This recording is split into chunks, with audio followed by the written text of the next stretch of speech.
and welcome back to the Catholic Convert Show. It is Wednesday, May the 8th, and as usual, I have been stalked and accosted by my co-host, Ed. How are you all doing today? By you all, I mean Ed. Wow, I'm a you all now, huh? Yeah, we're doing well up here. We're doing all right. It's what is it? It's Wednesday. I get confused sometimes. So lots going on. Got my Bible study coming up tomorrow night. Had a meeting last night. Had CCD the night before. It's just always something happening, always going on. But that's a good thing. It's always good to have something to do. Yeah, I'll tell you what. I've been self-employed for it'll be 4 years at the end of June, and there's nothing more more difficult to do than keep track of the day of the week when you work for yourself. Because like I know today's Wednesday because I have adoration tomorrow. But the first year in the church, starting to attend mass for the first time and then going through the entire summer and then finally starting RCIA all the way through the full liturgical year up to Easter, I had a much easier time keeping track of what day it was because we would have mass on Sunday and then we would have RCIA on Wednesday, adoration on Thursday.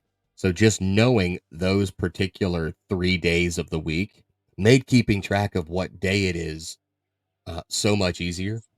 But as soon as RCIA ended, I'm like, oh, I'm down to only 2 days.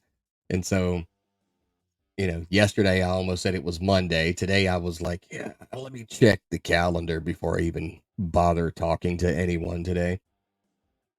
But no, it's one of the most difficult things ever. Forget what day it is. Forgetting what time it is isn't hard, but I lose track of the days so easy, man. It's ridiculous. Yeah, I kind of do the same thing. Since COVID hit, I've been pretty much working remotely. So as far as work goes, I never know what day of the week it is. But yeah, I same thing. I know what day of the week it is based on what meeting I have that evening at church. Yeah. So if you don't think the Catholic Church is good for anything, it'll help you keep track of the days. Exactly. That's what we're good That's on for. the top. That's like on the top 5 of all the benefits of being Catholic, keeping track of the days. That's why most people convert. Yeah, I get it. Especially all these entrepreneurs, man. If you're an entrepreneur, be Catholic. You'll never lose track of the time. Sure. You'll always know what day it is. That Um, is true. so I don't know if you listen to Katie McGrady on the Catholic channel. I yeah, occasionally. Yeah, but she and Lino Rulli on the Catholic Guy show are probably Yeah. two of my favorite shows on the channel. And I follow Katie on Twitter. And I noticed that today was the day she's taking her entire family to Rome. She's going to be recording on a rooftop just that kind of like Oh, right. overlooks St. Peter's. She's going to meet Pope Francis, and she's gifting him a little Lego Pope. So I thought that was kind of neat. But Yeah. her husband, her husband is a huge fan because she mentioned it on the show. Her husband's a huge fan of uh, the Salus Populi Romani that is the 4th century icon in St. Mary Major's right there in Rome. And for the past 2 days, I've wanted to bring it up on the show, but I can't get you to be quiet long enough to let me bring up the subject. But That is the problem. Yeah, yeah, I get it. But a lot of people, I don't think have heard of the Salus Populi Romani. It is the protectress of Rome, and it's a fourth century icon. Mm. And the legend is that it was actually painted by Saint Luke the Evangelist. Yeah, the same guy, wrote Gospel of Luke, and that it was eventually brought to Rome in the fourth century by Saint Helena. And we know that Saint Helena brought the true cross back when she went to Jerusalem on pilgrimage. So it makes sense that it wouldn't have been the only thing she brought back, right? But it's not 100% that Saint Luke is the one who painted the icon, but he was a painter. He's the patron saint of painters. He's not the saint of the day. We'll get to that later on. But at the very least, one of the coolest things to me about Catholicism is if I were to get on a plane right now, go to Rome, and walk into St. Mary Major's, I could see this icon that has looked exactly the same since minimum year 500. It's 1500 years old minimum, right? Now, obviously, it's been restored and painted over to make sure, it's 1500 years, things are going to fade, things like that. But it's been protected and restored and cleaned, I guess, over the last 1500 years. So, where else can you go and find something from that long ago that has not been altered, that has not been changed, that is that deeply connected with Christianity? And I can't think of any other place but the Catholic Church. Yep. Isn't that one of the beautiful things about the Catholic Church? Our rich history, um, and certainly the Vatican and so many different churches and basilicas, cathedrals are just loaded with beautiful religious antiquities. And I've mentioned it to you before. I've got a pretty extensive collection of what I would, I guess, term Catholic collectibles. Uh, but the reason I do is because I love holding this history in my hands. It makes a very real faith even more real to me at that time, and they're great teaching tools as well. Um, I've got a number of icons, none of them 1,500 years old, but some of them that are in the 200 to 300-year-old category. I've got some that were salvaged from churches in Russia when they were being torn down. Um, and and I think I also mentioned to you I have about a dozen or 15 papal briefs, which are great because they're these massively large pieces of vellum that have uh, orders from various popes. I've got them back. I've got those back to I guess around late 1600s or so, and it's great because they have the papal seal on them and things like that. So those are really great to bring out and show to folks, and they help me with my church Latin as well. So kind of neat. But yeah, I'm I'm I I'm love the assuming you mean when the churches were being torn down in Russia during like the whole rise of communism and things like that, right? Yeah, absolutely, Oh, absolutely. In fact, I've got one right here.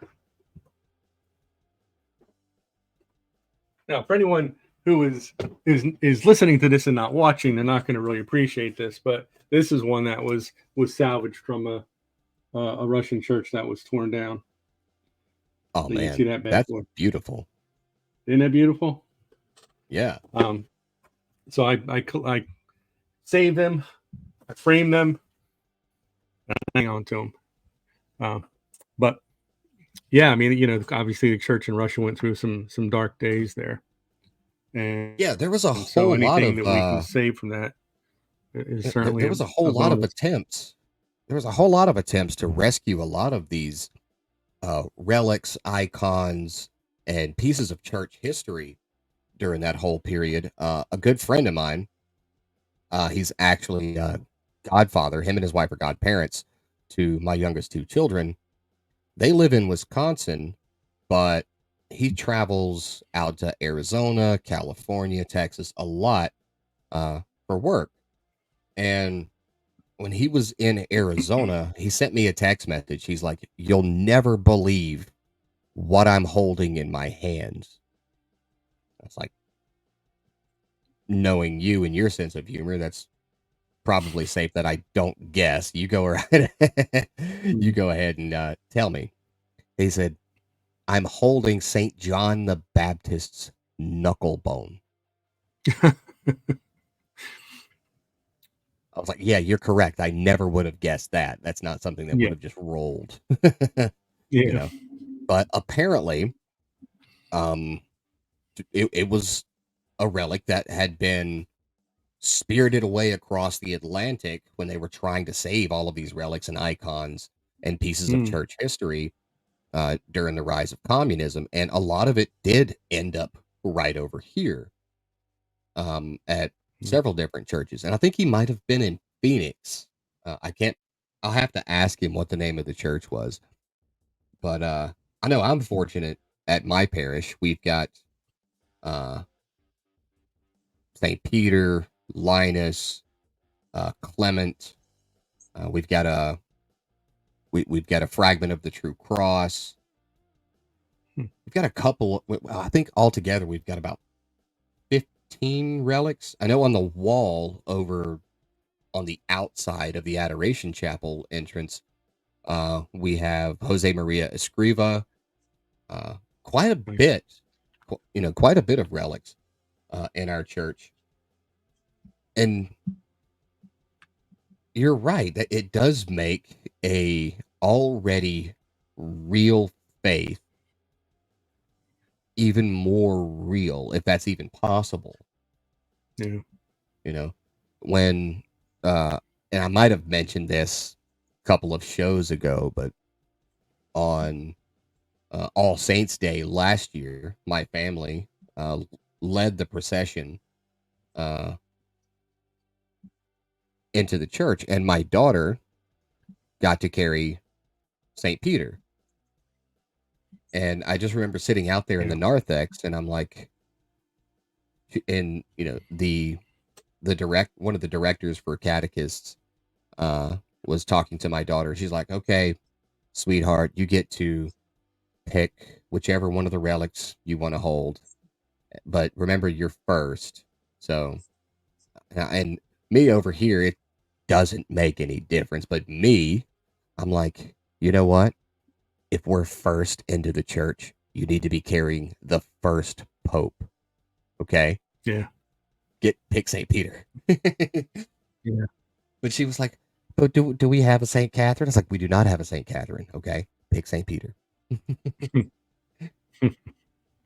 Yeah. But no, it like it's so There. I wild mean, how much more real it makes it feel. yeah. No, I cherish my collection. I think I mentioned to you, I've got about a dozen or so first class relics. Um, some of those going back to, I've got some that are from some of the early deacons in the church from like the fourth century. Um, I've got Pope Pius X, um, Saint John Neumann, uh, just a number of them, and yeah, and I'm some things that are not necessarily attached to the church, but that certainly hold a lot of value to me. I've got a number, probably half a dozen or so, first century Roman crucifixion nails and Wow. crucifixion spear. Yeah, and I always display those uh, during Lent, and I look at them every day, and I just think, man, if if that doesn't drive it home, the sacrifice that was made for us. And I try to imagine what would be going through your mind as you see the Roman centurion there. You're laying there on the ground, stretched out on the cross, and he's digging through his bag of tricks there and pulling out these massive nails, and you know we're going to be driven into your wrists and into your feet.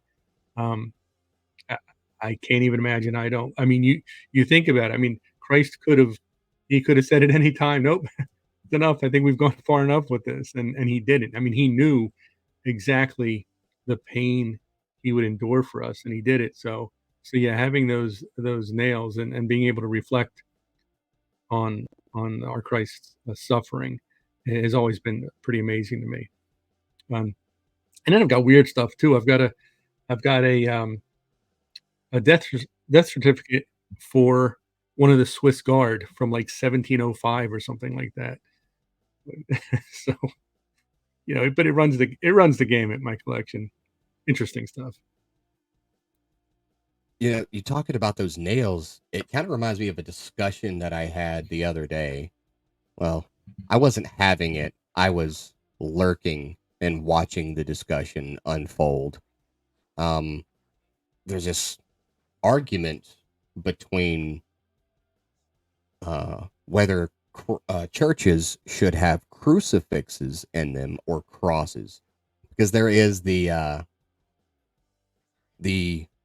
complaint of non-Catholics where they say, "Oh, you're completely forgetting that he rose off the cross, that he resurrected from the dead." We're not forgetting that at all. We're remembering the sacrifice, right? It makes us really reflect on everything that Christ went through just to have a personal relationship with each of us, right? But of course, you can't explain that to people who are unwilling to see. And it's mostly because they've got this kind of a binary kind of thinking. If you post on Twitter, uh, I love waffles, someone is going to comment, well, why do you hate pancakes? Sir, that's an entirely different conversation. I didn't mention pancakes. But if you say, we have a crucifix to remember the sacrifice, they're going to turn around and ask, well, why do you forget the resurrection? We're not. We can do two things at once, but you asked why we have crucifixes. But again, um it it makes sense. Like if I'm reading to my kids, about Christ being crucified, and I'm reading from the Bible, I'm going through the Gospels, the story of the crucifixion, and my kid goes, uh, so what's a crucifixion? If they'd never seen a crucifix, what am I gonna pull up to show them? A Mm. crucifix, right? And I tell you what, when I was a kid, uh, and you were probably, you know, just getting to retirement age, Pretty when, much, yeah.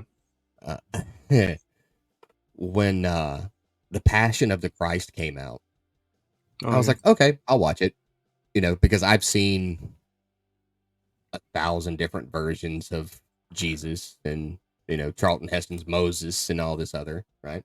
Mm. Uh, that one was really hard to watch. Oh, yeah. It was really hard to watch.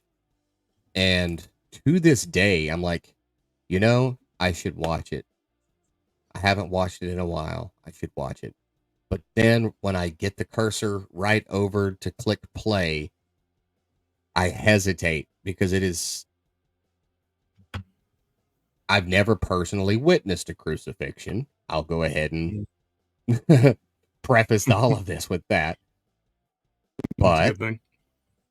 yeah, but just the thought of remembering the sheer brutality of everything Christ went through and then seeing it visually represented.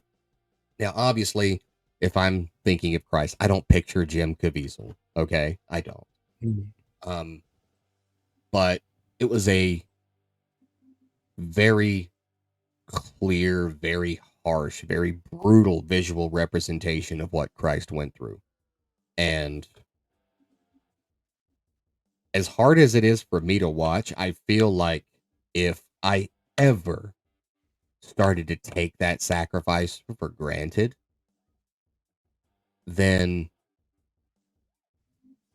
one time watching that visual representation of it on that film would probably send me, another 37 years of not ever taking it for granted again. And I think that's very similar with the relics that you own and the relics that we have in all of our churches. Because humans, we only operate on the five senses. Mm. And we have that's how we absorb and understand and make sense of the world around us. And it's something that's lacking in churches that, are not Orthodox or not Catholic, any of the right, is that real, tangible, physical connection to our faith. Yeah, um, I actually every year during Holy Week, I force myself to watch The Passion of the Christ. Have yet to get through it without tears streaming down my cheeks, but maybe one day, who knows? But then I think to myself, you know what? I don't want to get through it without that because I want to be reminded of what Christ did for me. I want to be reminded of his sacrifice because that's one of the things that pushes me to try to be a little bit better every day. Um, and I've always had this attachment, if you will, to Holy Week, to the suffering death of our Lord, and to that end, I actually one of the things that I do as a hobby is I go around in yard sales, flea markets, wherever donations.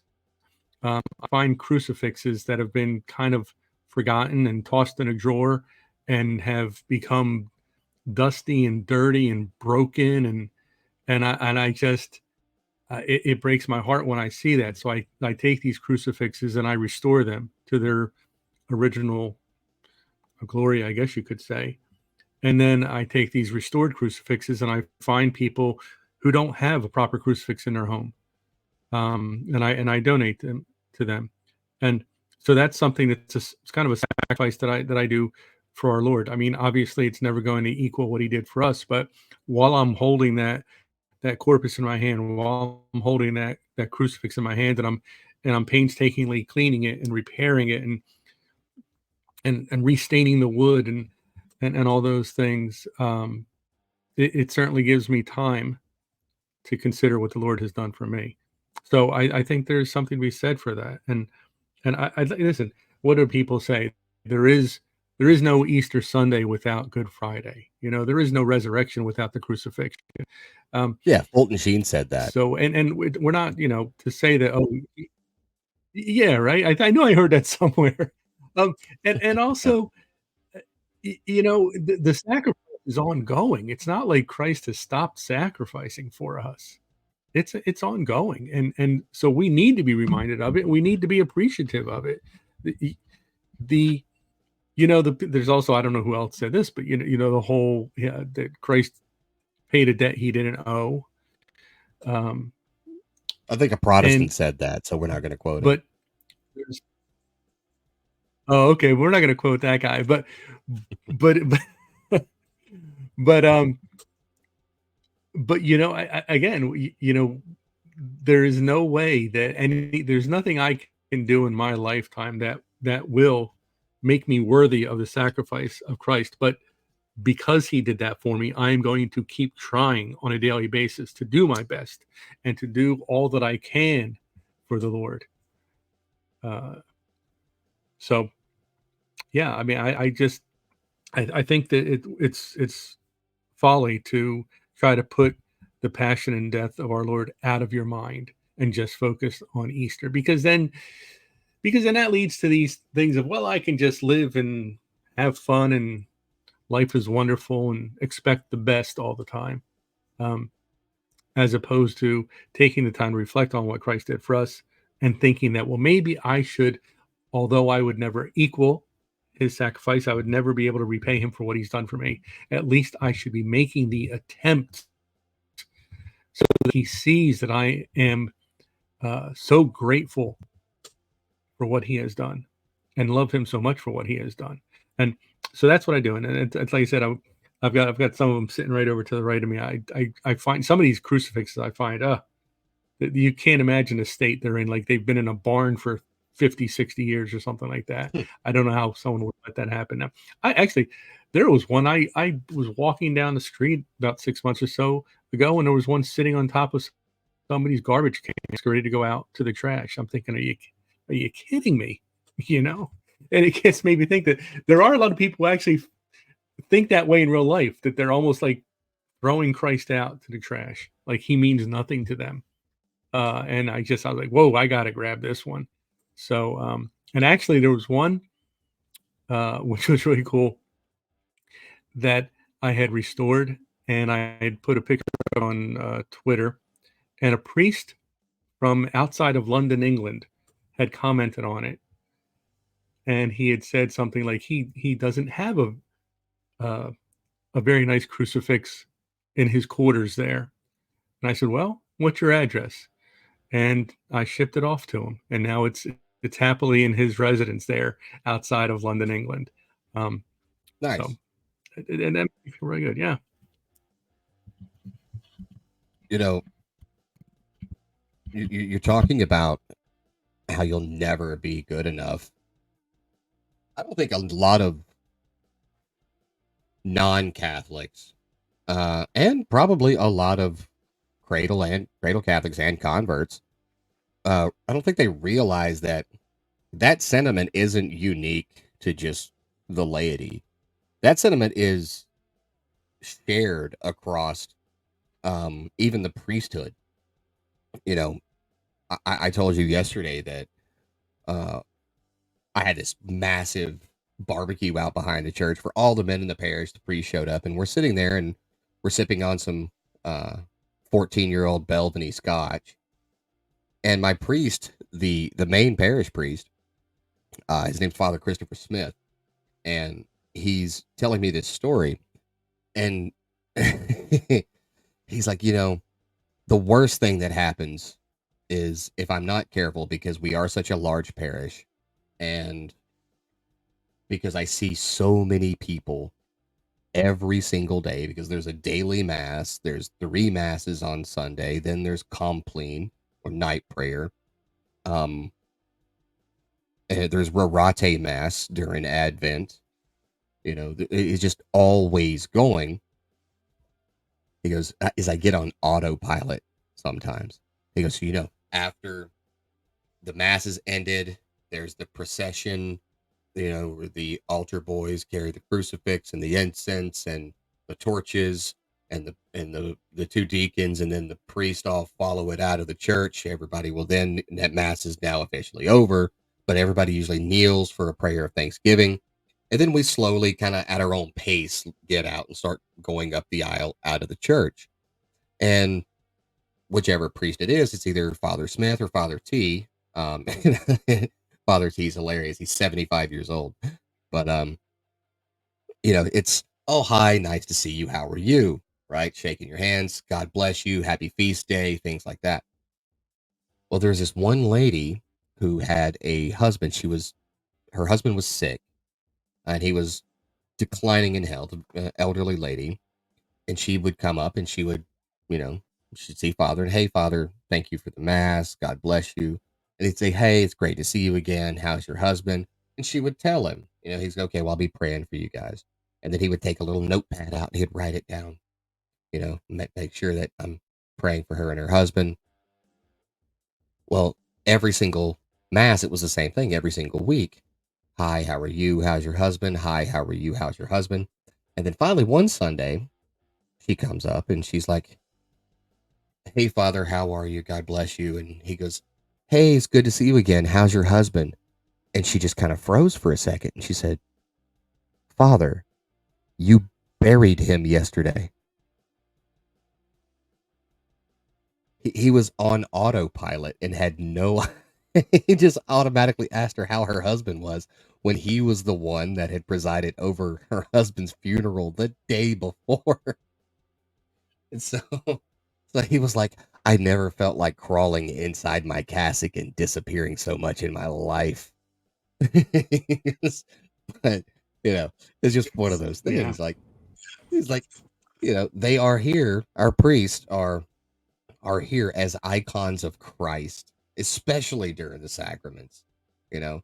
But even Mhm. they are fallible. They admit they're fallible, but they Yeah. share the sentiment that there's nothing, no amount of works or years of service to the Lord that they can do that will ever equal that. And like I mentioned, the parochial vicar Yeah. at my church, Father Tomlinson, he's the only living, breathing, walking, and talking third class relic that I've ever met. And the reason the Mm. reason I say that is Yeah. he True. was he was in India, and while he was there, he was staying at this convent, um, and he walked into one of these rooms. He was dead tired. This is probably, I don't know, a couple of decades ago, but it was after Mother Teresa had passed away. Well, he walked into this room and he was tired. He figured, I'm going to take a nap. Well, he laid down and took a nap on Mother Teresa's mattress. And so, technically, because he's touched something that belonged to a saint, he's a third class relic. And he loves telling that Well, there story. you go. Yeah. But That's a good yeah, it's one. great. But no, like, You know, it is. none of us are ever going Priests, to make it. I mean, priests don't. No, but priests are never going to get. Well, and not that they're looking for it, but they're not never going to get the appreciation that they deserve. You think of the life of a priest, as far as a physical nature, as far as an earthly nature, it's not a very thankful job. You've got people, especially if you're in a bigger parish, you've got people knocking on the rectory and complaining about this and complaining about that. And why did you preach on this? Why didn't you preach on that? Why do we have this ministry? Why don't we have that ministry? It goes on and on. I used to say, well, I had a priest at our parish a number of years ago, and here it is. He's pastor of a parish of 20,000 plus people, and he just always looked like the loneliest man in the world. And I felt so badly for him. But then I started meeting with him on a weekly basis. And while I would be there every Friday for an hour, I would see the people that would come in and just want to poke their head in and give him grief about something that they didn't like. And I thought, it'd be just so nice for someone to just poke their head in and say, hey, Father, great homily on Sunday. Hey, Father, what can I do to help you out today? Hey, Father, can I make you a meal or something? But no, every person that poked their head in had a complaint. And at the same time, they're thinking this guy, he lives in a relatively nice house. He's he's got his meals made for him. He's not paying he's not paying the electric and gas bill every month and things like that. Boy, what a great life! It's far from that. And there's just so much responsibility that goes along with it as well. And lately a lot of people have been posting pictures on social media about priests who are holding up the host and they've got tears streaming down their cheeks. You think this is a priest who gets it. This is a priest who understands what's going on right there. And um, this goes back to like what I was saying about earlier about Christ's passion and death, and the ridiculous amount of love and respect I have for our Lord for doing that. And I'll let you know something that very few people know this, and I mean some people may have noticed over the years if they're in church next to me on Sunday, but in all of my 127 years I've been around, I have never once have I witnessed the consecration of the gifts. And I will tell you this, it's not that anyone's forcing me not to say it, but once I kneel down, or if I'm in my Byzantine Catholic Church, we don't kneel for that. But once it becomes close to the consecration, my eyes are fixed on the floor and they do not go up again until after the consecration. That's obviously not something that's required by anybody. I don't know if anyone's ever even suggested doing that. But to me, I'm not worthy of watching the gifts being consecrated. That's because I do know and respect the fact that that is the body and blood of our Lord and Savior Jesus Christ. And I think a lot of that goes back to my upbringing and being in the Byzantine Catholic Church, where we have the iconostas, and the doors are closed before the consecration, so that you couldn't see the consecration of the gifts even if you wanted to. That was that separation of heaven and earth right there, right in front of you. And I think that that's what instilled in me that respect for what is happening there, and the fact that I understand that the only person in this entire church whose hands have been consecrated to touch that host is the priest. And so that's a little trivia about me. I've never seen the consecration of the gifts, and I likely never will. Well, I haven't either. But that's simply because even at the Novus Ordo Mass, it is still performed in the Tridentine form as far as like being Aderentium. So you can't see through the priest. He's got his back to the congregation. He's Yeah, facing the altar. You know, yeah, and that's one of the things that I like about my parish is it's on the top 50. It's on the list of top 50 most reverent Catholic parishes in the U.S. I'm not sure where it places on there, but I know it's at least mid on the list somewhere. Because again, it's Aderentium. He's facing the altar of sacrifice. Behind it, we've got the high yeah. altar, and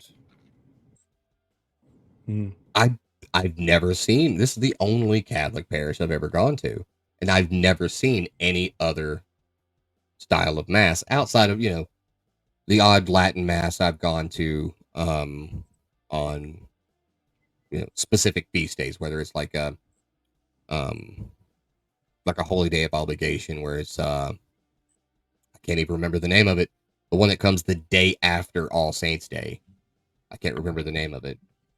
Um, but or the Annunciation, things like that. Usually where we have them on a weekday, it's like a 7 p.m. mass. Um, some of them are just uh in Latin, and I've gone to those, but I've never seen a mass that was not Aderentium, where their back is to the congregation during the consecration of gifts. And the only time that they're ever facing the congregation is during the homily or when he turns around and holds up the host and says, "Behold the Lamb of God." You know, that's the only time I've ever seen the priest face. They're either facing west from where they sit uh, beside the altar, or they're facing the altar and the high altar. And so I've never seen it either. Yeah. Um, and I think more churches should get back to that because if the priest, this is just my opinion, some people may share it, some people may not. If the priest isn't showing reverence for everything going on during the mass, why should the laity? Yeah, I would agree with that. And then also, that's another beautiful part of the about being raised in the Byzantine church is that same thing. The priest is facing the altar the entire time. The only time we would see the priest then is when he turns to bless us, Right. Well, yeah, which that in the too. Byzantine, right, we get blessed a whole lot. There's a lot of blessing, and there's a lot of talk about the Theotokos, the Blessed Mother. So, yeah, I definitely agree with what you're saying. And there's this other trend. I don't know if you've seen this down south there, but in the north here for a while, they were. I don't know, but they thought it looked better or something. They were taking the tabernacle and putting it on a side altar, um, and that just drives me insane. I don't I when I find a church that's like that, I'm saying, "Well, this is my first time here. It's gonna be my last time here." And that's it. That was the case at St. Mary's in Greenville, South Carolina, prior to 2002 when the new parish priest got there. And I mean, St. Mary's had been there for decades, right? But in 2002, when the new priest got there, and he's still there now, he's actually friends. I cannot remember his name. I want to say his name is Father Newman. Um, but he's actually kind of pals with like Dr. Scott Hahn and a couple of other um, bigger named Catholic writers and figures in Catholic media. But he went in there, and I think it was, I think it took 3 or 4 years, but they completely refunded a brand new, complete restoration of the church, a return to a very reverent style of liturgy. Uh, and it was like a $4 million overhaul where they ripped down all the like halfway considered burlap, whatever things they had in there. And they, refinished all the pews. They didn't turn it into like, St. Peter's or anything like that. But it took about 4 years. And obviously, some people didn't like it. They were like, no, no, no, we like this new style. And he's like, well, find a new style church. I'm here now. We're doing it this way, which props to him for that. But, he went in and completely redid the whole thing. And ever since then, St. Mary's in Greenville has been just booming and thriving. It's awesome. But, you know, during like you were saying with the Byzantine, right? You guys get blessed a lot. Just like 2 Sundays ago, um, right after the procession, we have the sprinkling rite during ordinary time, and Father Tomlinson, the third class relic, was coming down the aisle, and he was, sprinkling the holy water, and I sit on the very edge of the pew. My wife's beside me, children down that way, but you can get on the pew on either side because there's benches and walkways on the sides. But got a big family, so, and like I said yesterday, I'm particular about where I sit. So sitting there, and it was right after he dunked, and I can't even remember what that's called. You might, but dunks it into the holy water and pulls it up, and then wham! And I got this giant glob of holy water, just boom, right in my right eye. And immediately, right eye shuts down because it's salt in the water, you know. And I'm like,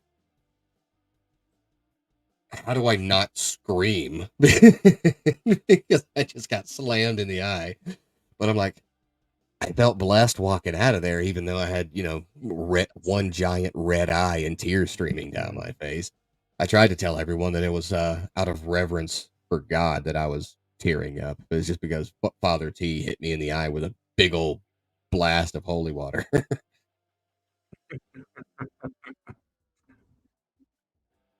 But no, I Yeah. mean, I don't There's understand how there's so many parishes out there that don't make it a focal point of the mass to show reverence. Like it's like they treat it like a drive-through. And obviously, not all parishes, and there's probably more that I'm giving credit for that do, show real reverence for the mass. Um, but when I see or hear about a non-reverent mass, like priests not wearing cassocks and things like that, why even go?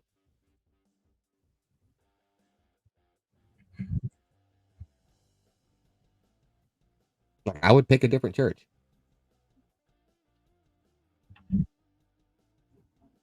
Yeah, I'm with you.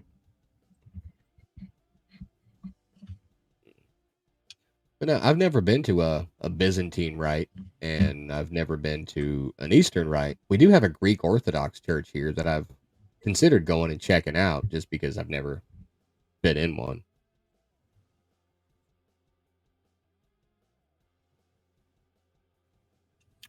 You should definitely do that.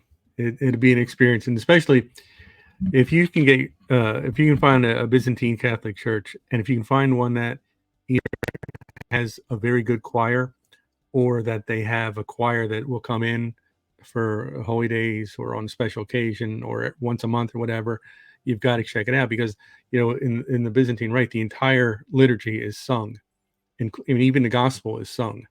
So when you've got people who can actually sing, it's phenomenal. When I was a kid growing up, our Monsignor had a professionally trained voice, and he had his incredibly deep voice. It was beautiful. Our cantor at the time was someone who had spent years on Broadway and had a phenomenal voice. And you can imagine, here I am, a 10, 11, 12-year-old kid, and I'm kneeling in the pew for liturgy at Christmas or Easter, and I've got tears rolling down my cheeks. If you can make a kid cry over liturgical music, it's got to be something pretty special. Um, it's certainly something everyone should experience. You walk out of there, you've been with God for the last hour. You know, it's incredible. There's just so much richness in the traditions that we have, and like you're talking about getting blessed and things like that. And we get blessed all the time. We use a lot of incense, and we have this thing that I just completely love. You know, back in the Carpathian Mountains, where my family came from years and years and years ago, um, you going to church was an event. You had to plan that out. You had to pack a meal to take that journey. And so there was a tradition that was started that we still do today on the holy days, certain feast days, things like that, where after the liturgy, you go up and you are blessed with chrism by the priest, and he'll usually, depends on what time of the year it is, what the holy day is, but he'll say something like, "The Lord is among us," and we would respond, "He is and always will be." And but he blesses us with the chrism, and then what's cool is that they will have an altar boy standing there, and he will have a basket that has these little uh, pieces of blessed bread. And they're not consecrated, but they are blessed, and we call that mitovania. And the whole reason they have that is because when you were traveling to go to attend the liturgy back when, and you had this long, now you've got this long journey ahead of you after the liturgy. So you would take this piece of blessed bread and put it in your pocket, and you had something to sustain you for your journey back. So I think it's wonderful that even though I don't need to be sustained on my way back to the car in the parking lot, but we still have the mitovania. We still have that blessed bread that we take and we consume. And so it's the little things like that that I just make it so special, and it's such fond and great memories for me. We also, on whatever your parish is in the Byzantine rite, on your feast day, the women of the parish would typically make uh, a, a cookie that's called medoniki. Some people say medonic, and it's translates roughly to a honey cookie. Although I don't know why, because there's little to no honey in it. But there are these cookies that really last a very long time, and it was the same idea that you would bake these cookies, this medoniki, to have with you for your trip to and from church because it was going to be a while. And so we make these cookies, and then back when I was a kid, they would actually put prayer cards on them, and they would hold the prayer card to the cookie with icing. And so my sisters now, for every holy day, they make medoniki and share them with our whole family. So there's just these beautiful, wonderful, rich customs that we have in the Byzantine faith, um, and I think it's wonderful that we keep them and it's the same with with the Latin churches. You've got these customs and traditions, and you've got to keep them going. It's all part of the fabric of our faith. Yeah, I don't think I've ever been to a mass that uh, incense wasn't used. It's probably one of my favorite smells in the world, and fortunately for us, the regular thurifer is um, this guy, John's son, uh, who has the motto of "Go big or go home" when it comes to the incense. And so you could see them when they're getting ready to come out of the sacristy. You know, they got because the sacristy's behind our altar. So you'll see the side door open and this gigantic cloud of smoke starts coming out. And you see people that are sitting over in the transepts going, just kind of covering their faces because it's about to get real, you know. And by the time we leave, everybody in the church smells like incense. And, it's great that we have so many volunteers to help clean the church because I think our ceilings are probably 50, 60 foot high. And it takes a good bit of effort to get up there and clean everything from all the incense residue. It's probably thick. But Yeah, I'm no, sure. it's one of the greatest. I love that's what drew me into the church. That's what keeps me in the church is this adherence to reverence, the adherence to tradition, and the the ex. I don't want to.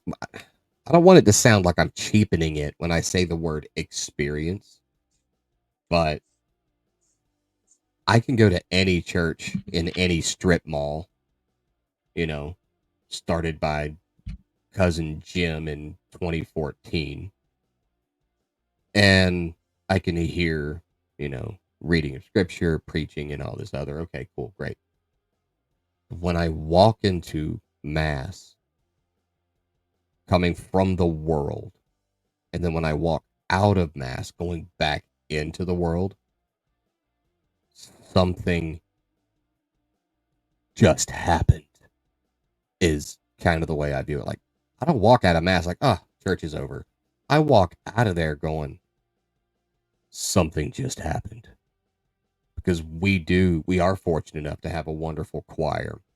Our director of music, uh, aside from being an insane vocalist, tiny little white guy, sounds like Andrea Bocelli uh, when he sings, and the amazing uh, voices of all the women in the choir. When you walk out of there, you've still got goosebumps because the entire beauty and experience of being in that room with Christ, with all of the people of the parish, you walk out of there, you've got goosebumps, and it's like, bro, something just happened. That's the only sentiment that you have. It's, something happened. You feel like something just happened and you were a part of something wonderful.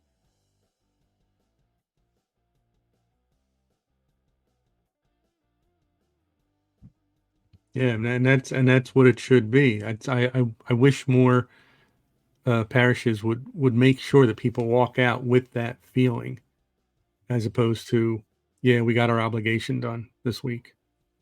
I mean, it should be so much more than that. I think there needs to be so much more emphasis put on what is taking place. There's a there's a miracle taking place in front of you every time you walk into that church. I don't think people get that. I don't think they realize that. And and how much their lives would be enriched and how much their lives would be changed if they did understand that. 100%, man. But no, we are coming up on 5 minutes left in the show. So we are going to shift over to the saint of the day. And today saint of the day, which is May 8th, 2024, is Saint Peter of Tarentaise. Now, there's two men named Saint Peter of Tarentaise, and they actually lived 1 century apart from each other. The one whose feast day it is today is the elder Peter, who was born in France in the early part of the 12th century, 1102. The other man of the same name became Pope Innocent V. So there's that. But the Peter of today, St. Peter of Tarentaise, became a Cistercian monk and eventually served as an abbot. In 1142, he was named the Archbishop of Tarentaise, replacing a bishop who had been deposed because of corruption. Now, Peter tackled his new assignment with vigor, and he brought reform into his diocese. He replaced lax clergy and reached out to the poor. He was not letting anyone just kind of go through the motions like what you and I were just talking about. And he did visit all parts of his mountainous diocese on a regular basis. After about a decade as bishop, he disappeared for a year and lived quietly as a lay brother at an abbey in Switzerland. And when he was found out, he was persuaded to return to his post and again went right back into focusing his energies on the poor. And he died in 1174 on his way home from a very unsuccessful papal assignment to reconcile the kings of France and England, because it's not like England and France have always been on the best of terms. But his liturgical feast is actually celebrated on September 14th. So, backtrack. It's not his feast day. He's the saint of the day. But got to be something to it if Peter of Tarentaise did all that, and then Peter of Tarentaise about a century later went on to become Pope Innocent V. So, if any of you watching, any of you listening are trying to figure out what to name your upcoming son, Peter of Tarentaise probably a good bet that he'll live a good Catholic life. Yeah, just a thought. Yeah, that's very true. Just yeah, it's a good thought. It's a good thought. Yeah, but quick announcement: we are now on Spotify, Apple Podcast, and YouTube Podcast. All of the episodes are available. The one that you're listening to now is also available at the exact time of this one being released. So if you don't like seeing us anymore and you'd rather just listen, and it probably makes it easier for people to listen when they're driving, because that's really the only time I ever watch, or technically not watch. It'd be terrible watching YouTube videos behind the wheel, but listening to YouTube videos is when I'm driving, because I just don't like sitting and watching stuff while I'm, at home. But probably make it easier on everyone to tune in, listen while they drive. If you're going on vacation, summer's coming up, and you want to get your kids super excited about all of the exciting things that Ed and I talk about on the show, just hit YouTube Podcasts, Spotify, whatever, start at episode 1 and work your entire way through, all the way from Florida to Seattle. Your kids will love you. But as always, the show is powered by Holy Habits on the App Store and Google Play. If you don't know what it is, I'm tired of telling you. I'm not. It is a habit tracker to help you develop more holy habits to grow deeper in your faith, and it's free to download. So check it out. But we are out of time on the Catholic Convert Show, and we will see you, or you'll see us or hear us all tomorrow. Y'all ready to get out of here, Ed?